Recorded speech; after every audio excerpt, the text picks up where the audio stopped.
Welcome back. So I had a request to discuss the idea of how we can potentially become addicted to emotions. So before talking about and getting in depth on different emotions and how maybe we can be drawn to one another or get sucked into some type of addiction, let's look at addiction. Let's look at how it affects us on a physiological level. And really let's talk about obtaining and how to try to maintain a state of homeostasis. So homeostasis is really just bringing yourself back to its most natural and comfortable state. So let's say homeostasis occurs right here. And now we're going to have like a teeter-totter line drawing across. And what we're really trying to do in life, or what our body on a physiological level is trying to do, is maintain this balance. But on either side of the balance, okay, let's get into emotions. Let's say we have happiness over here, which means being sad would be on this side. And the ones I'm going to write up here, they're not necessarily in relation to each other. I'm just showing the difference between different things. So then let's say even just if you're looking at yourself from a physical standpoint, weight gain. So gain weight is on this side, and then lose weight. Or even dieting. Like the difference between a calorie deficit versus a calorie surplus. Then we also have, let's say, depression. And then on this side we have anxiety. So you can see we have these different elements that are in opposition of one another. I'd actually add love and hate, because for those of you who have been in any type of love relationship, you know the extreme feeling of love can in an instant turn into an extreme feeling of hate, and those are related to one another because one can cause the other. So within life, we should be striving for or obtaining this level of balance. Now that level of balance is extremely difficult to obtain, and within life, there's never going to be perfect balance. But the idea is when you're recognizing, when you're falling into one state, that you're able to regain and bring yourself back into this homeostatic state.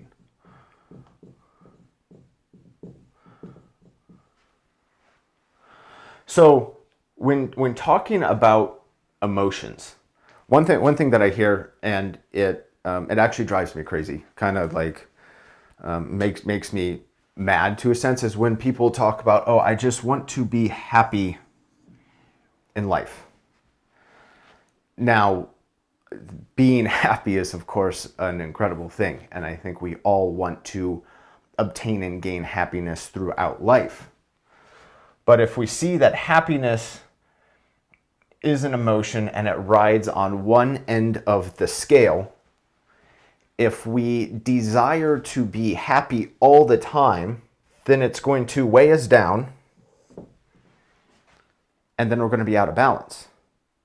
So what is life naturally going to present us then to regain this balance? We're going to get a dose of sadness. And we're going to get that dose of sadness to balance this back out until we no longer have this imbalance of happiness and sadness. So this is what occurs in all elements of life. And many times, okay, this happiness, it comes from dopamine. Dopamine, and if you've watched my video on goal setting, you know that dopamine, it tells us when something is good and right in life, and it tells us when we are on the right path. But dopamine, like everything else in excess, can become an issue because our body wants to regain this state of homeostasis. Dr. Anna Lemke, she is a neuroscientist and she studies addictions. She talked in one of her videos about the addiction to video games, and I would even add in there's an addiction to, many people have an addiction to pornography, and these addictions occur because of an overstimulation. So video games are, they overstimulate us because it is beyond reality. It is not how our everyday life actually works. And that is the same for pornography. It is just this overstimulation, and then dopamine is released and we love the stimulation. And when we become addicted to something, it's because, so when our bodies, when we produce that dopamine, once we have reached a certain level and we've gone beyond what a normal level is, our body, to regulate itself, is going to again have that, it's going to reverse. So rather than having this dopamine high, we're going to end up with a dopamine low. And when we have a dopamine low, that is when depression can occur.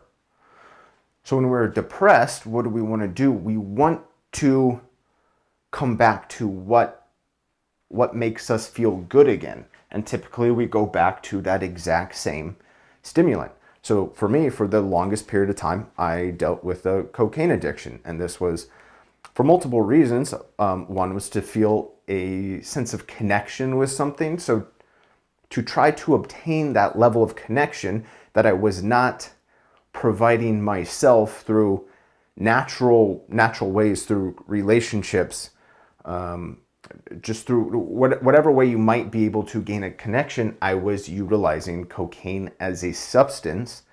But then, of course, for those of you who have done cocaine, when you wake up the next morning, you hate everything about your life and you are in a state of depression.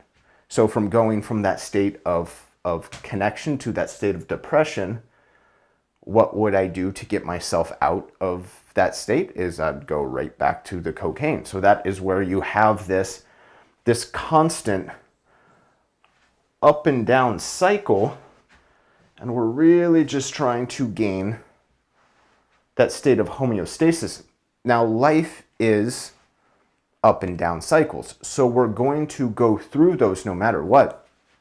I don't know if you have heard, and I don't know that much about travel to space, but I have heard that when a spaceship is going to the moon, it is only on course about 1% of the time, but it still is able at the end of the day to get to where it needs to go because of a lot of corrections and overcorrections. And that is, in a sense, what occurs within life as we're trying to get back to this point of homeostasis that we never really obtain completely or for a period of time. So when we are off course, two things this does. So again, back to the goal setting. The way we know our course is to know where we're going in life. And I have discussed about creating a hero character. So that is kind of our aim of where we are trying to go and who we're trying to become, which can help keep us on course. So even when we veer off, we're able to understand how to get ourselves back into that state of alignment of where we're trying to go. But now let's talk about getting addicted to emotions.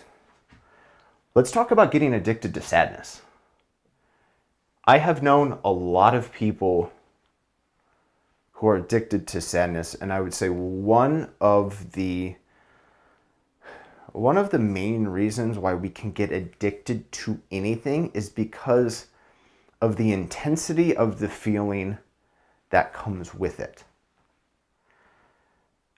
For those of you who have gone through deep states of depression,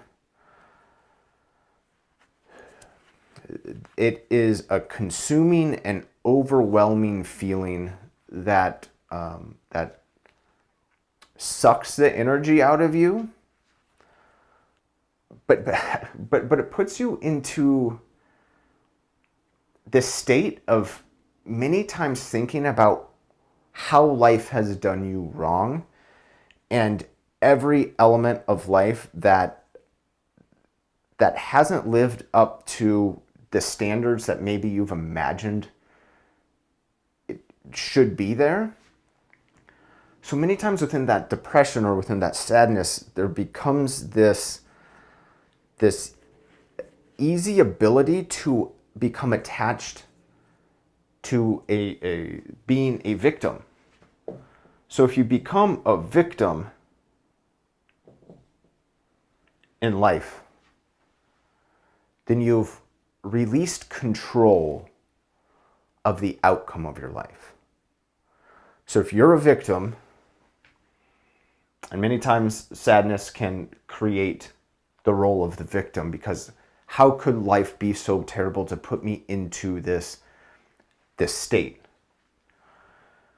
When you identify with that victim role and you blame everybody else, you don't have to take responsibility for your role in the issues of your life. And if there's one thing I have learned in life is we all have a lot of problems, and most of the time we create our problems. And now that's not always the case, but in most situations, if you really take a step back and look at your life from a big picture perspective, you can identify where within your life that you have maybe made decisions, or you maybe have not worked through certain elements within your life. We all have some type of traumas, but those traumas can be utilized to become assets within our goal setting, goal achieving pursuits. But it's easy to get addicted to sadness and then becoming addicted to becoming a victim, because if we're a victim, we are no longer responsible for the direction of our life. And if we're no longer responsible, then we can continue to be sad about why life is so terrible and why life is treating us poorly. And then so when that occurs and we become addicted, then again, we are weighed down and we are just in this state out of homeostasis. And we're out of homeostasis. It affects us on a physiological level, meaning that we're going to get sick more. Our body is not going to be able to do the normal daily functions necessary to operate on a highly functional level. So let me give you an example. Weight gain, weight loss. If you are eating at too much of a deficit, because, I want to lose 40 pounds in 3 months because I'm so fat. You want to lose that weight, you go into an extreme deficit. When you're in that deficit, you're going to lose weight right away, but then you're also going to shut down your metabolism. You're going to shut down functions like your body being able to heal itself. Your core temperature is going to shut down. When I was bodybuilding, I was at an extremely low body fat percentage. I would lose mental cognition. I would have conversations with people and I'd forget it mid-conversation. I would struggle through school. I would get cold extremely easy. I would not sleep well because I was starving, which not sleeping well plays into a whole nother realm of issues. But by attempting to lose this weight and drop ourselves down to what we might see as a desirable weight, maintaining that deficit for too long will place our bodies into a state that does not, again, operate optimally. Same thing on weight gain, obesity, and diabetes. It is all related to, for one, our hormones, which our hormones need to be balanced. but it's also in relation to providing our body with the right amount of nutrients and energy to maintain a homeostatic state and operate on that optimal level. So from there, what we're really getting down to when we talk about homeostasis and we talk about weight loss, weight gain, addictions to drugs, to emotions, what we can do as individuals is set habits and routines that are not only in alignment with who we're trying to become, but they are also going to help maintain that level of stability and bring us back to a space of homeostasis. So, no matter where we're trying to go, when we begin to understand how life is a scale and we are trying to maintain this balance, and what I'd even add in here actually is Christianity has presented us with Jesus and Satan. And we have, again, the perfect character versus the dreadfully horrible and evil character. And we have the potential as individuals to be both. At our worst, we can become a Satan. Look at Adolf Hitler. If you don't think, or if you can't imagine yourself in life doing as horrible and dreadful of things as Adolf Hitler, then you also should not be able to imagine yourself doing as incredible things as Jesus could. To become the greatest version of yourself, your ability to obtain success, let's say it's on this side, is in equal proportion to your ability to create damage and chaos in life. So the difference between Jesus and Satan is, in a sense, us. Because we can go both directions. But when we understand that all these elements are within each one of us, now it is time to figure out, how do we take our understanding of those elements, our understanding of trying to obtain this level of homeostasis that we're never fully going to obtain, but we can keep re-regulating ourselves back into that state. Once we understand this, then we can set those habits and routines that are absolutely crucial and necessary to realign us and to give ourselves that sense of calm, pull us out of addictions, because the only person that can pull us out of an addiction is us. No matter if that is to cocaine, no matter if that is to being a workaholic, no matter if that is to being depressed, striving to be happy, whatever our addiction is, we are the only ones who have the potential to pull ourselves out of those addictions. So my challenge to you would be, understand what you're addicted to. If you're not addicted to anything, I'd say maybe you're addicted to lying. Because I think one of our greatest attributes as humans is our ability to become absolutely obsessed over something. That is how we achieve a life far beyond, far greater than just what we as individuals can obtain. I would challenge you to find your addiction, figure out how it can benefit you, then also figure out how to regulate it so it does not control and dictate the entire direction of your life. Thank you. I hope you enjoyed this video. I'll talk to you next time.